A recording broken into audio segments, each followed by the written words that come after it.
Hi, I'm Joe Saunders with Miniature Landscape Hobbies. In this episode, we're going to build terrain with plaster by making our own molds.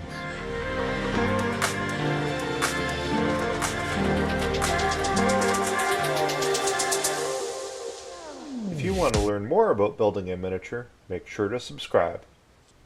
Last weekend I was having a discussion with my wife and my sons about what I could do to improve my miniature spread.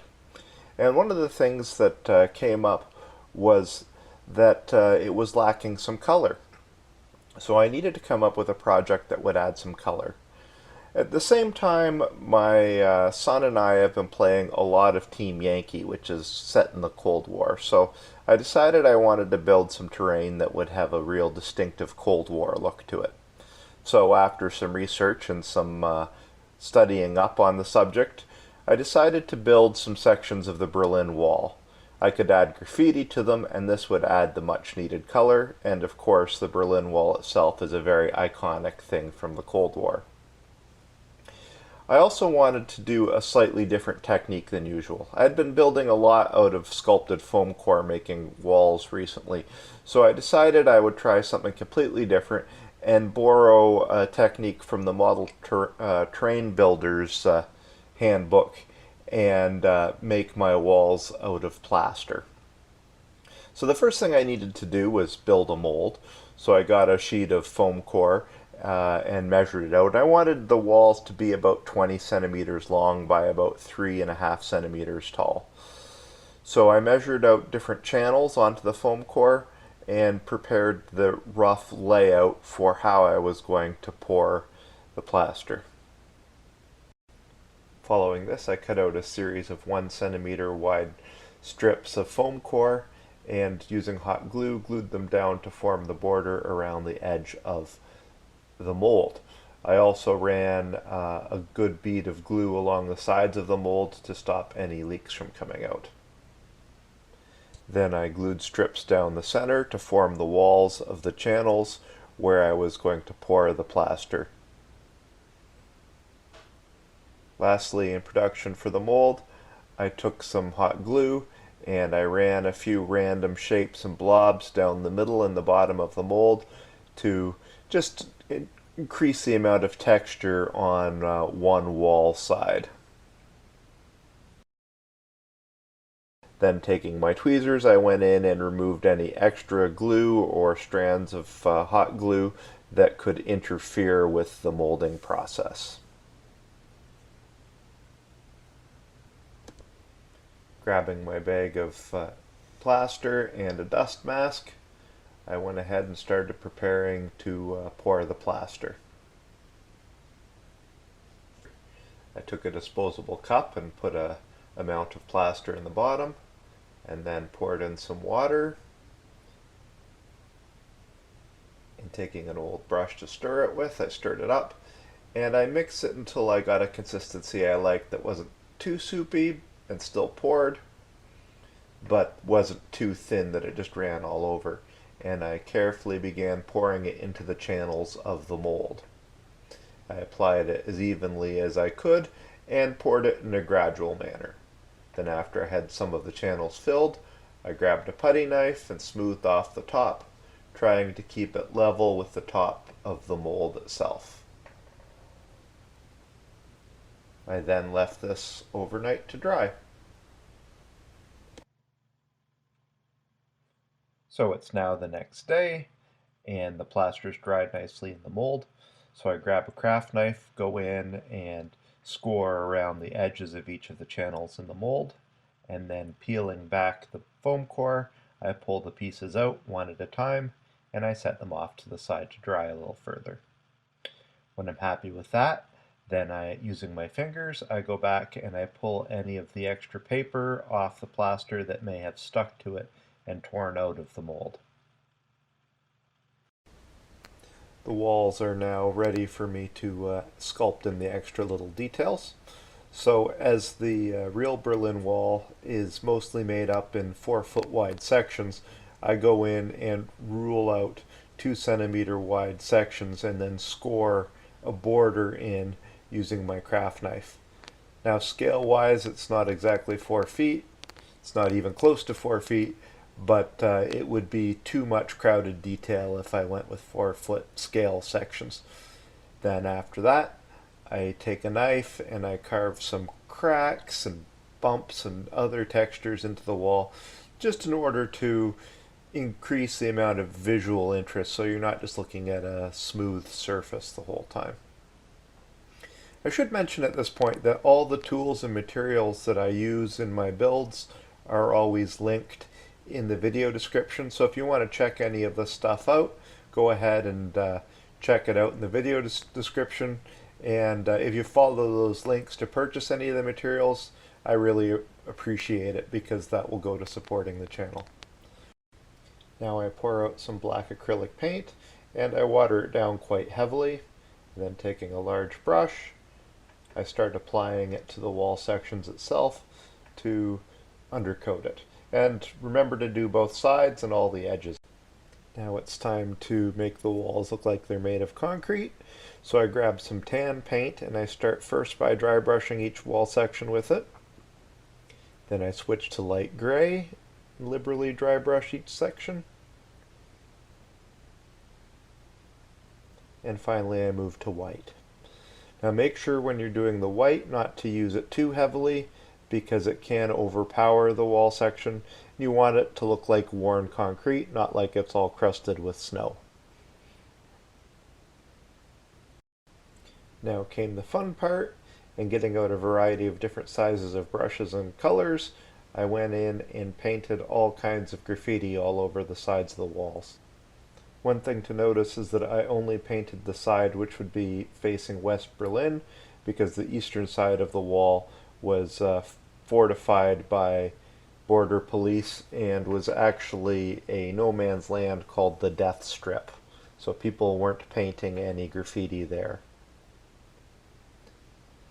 Then after all this was done, I grabbed my airbrush, poured in some satin varnish, watered it down slightly, and sprayed 2 coats on each of the sections, making sure to get all the sides and the top.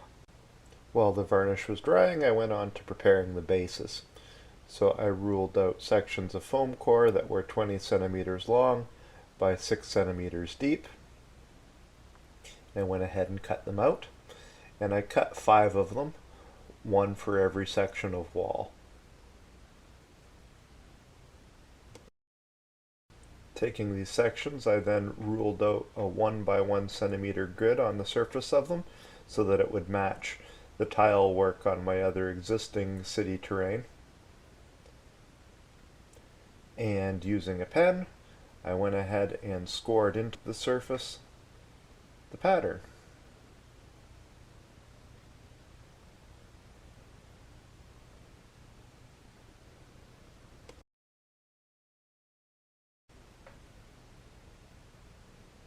Now it was time to stick the walls to the base, so I took a length of foam core cutoff that was roughly 1 centimeter wide and the same length as the base, about 20 centimeters long, and glued it down, and then ran a bead of hot glue in behind it and placed the wall behind that. I tried to make sure it was oriented vertically up and down as best as possible. Then I repeated the process with another strip on the back wall to wedge it into place tightly. And then I sealed all that down with a layer of masking tape. Now it was time to put the grit down on the bases. So I got out some watered down white glue. I put water in it until it flowed fairly freely but was still tacky. And then I spread it down over the masking tape and foam core borders along the side of the wall, and made sure I got really good coverage. Then I went and sprinkled some sand and kitty litter down on top. And as always, I used a mix of about 80% sand to about 20% kitty litter. Now I got out some rubbing alcohol and poured out a little bit in the bottom of a cup. Added a few drops of black acrylic ink. Mix it up. Then using a pipette, spread that down over the grit that was still wet, where the glue was still wet.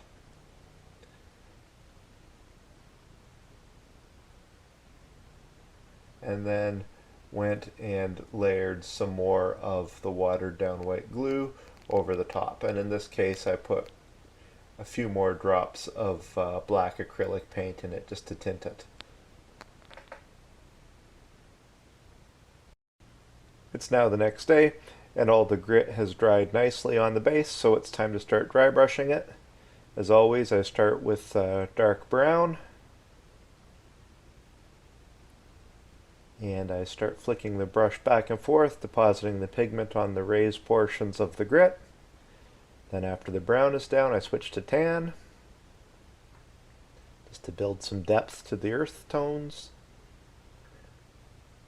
Then I switch to dark gray on the exposed concrete and around the edges.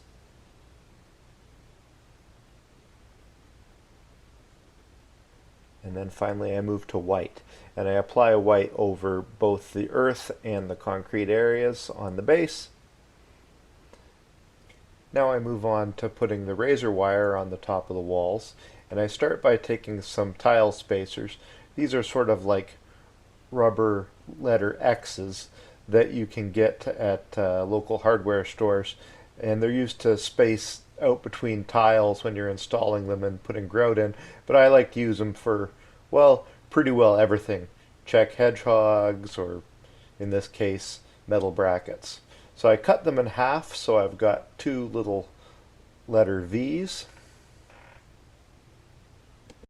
which I then adhere down with super glue. And I spread these out evenly across the top of the wall for a total of 10 on each wall section.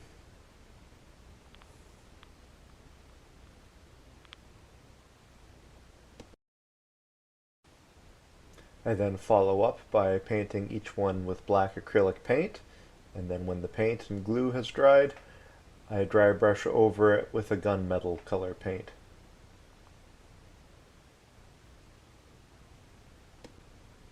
Now I move on to an old miniature builder's trick and take some vinyl coated wire and wrap it around the handle of a paintbrush until it's a fairly nice tight coil to make my razor wire.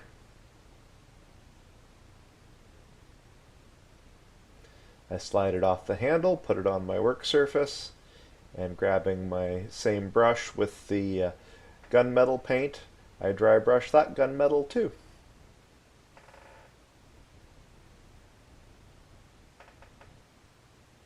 Now I finish the razor wire by taking some super glue and super gluing it into place on the brackets on the top of each wall section.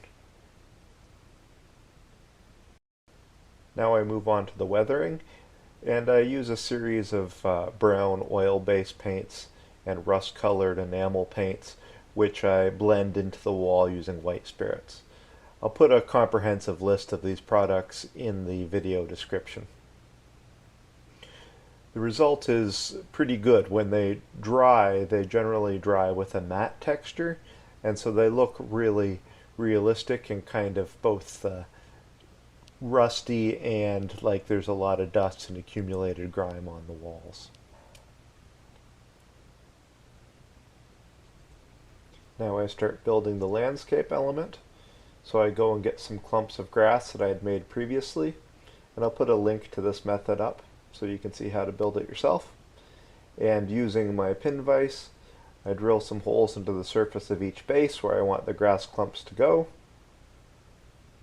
Then I take the grass clump itself, dip it in some watered down white glue, put it back over the hole, and push it into place with the pin vise.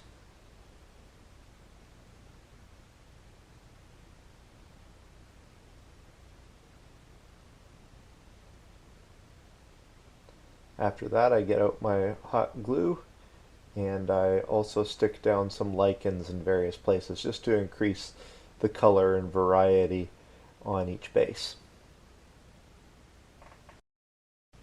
I now complete the landscaping on each base by taking the watered down white glue, painting on a few patches here and there, and sprinkling those with static grass. And I use a couple different colors of static grass to build variety.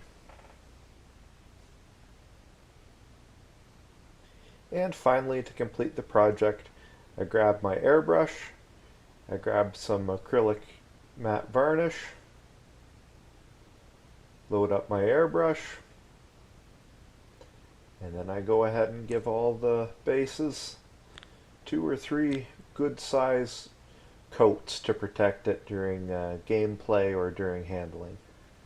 And with that, the project is done. Here's an example of the finished result. The plaster mold adds some new textures to the model, while the graffiti adds much needed color to the miniature spread. This would look at home in any inner city diorama or battlefield that involves Cold War themes.